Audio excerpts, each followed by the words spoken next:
This video will teach you how to connect the air quality V1.1 sensor to Home Assistant for air quality monitoring. First, open the Home Assistant console homepage. Select Settings from the options bar, and then click to enter add-ons. Search for and install the ESP Home add-on.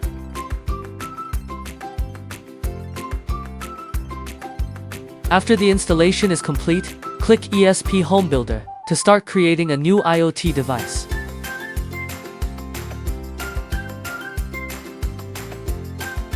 Be sure to remember the system-generated encryption key, as it will be needed in subsequent steps.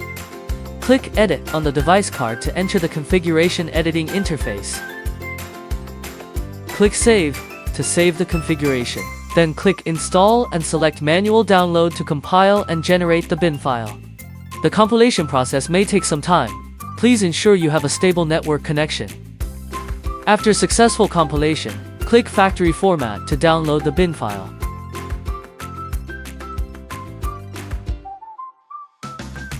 Use the SP Home web tool to flash the downloaded bin file to the device via the serial port.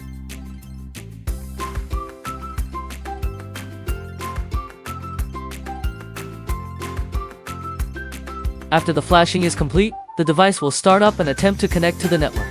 At this point, go to the Settings greater than Devices and Services interface, and you will see the new device has been generated. Click Add to add the device to ESP Home. Once the device connects to the network, it will automatically upload the measured air quality data.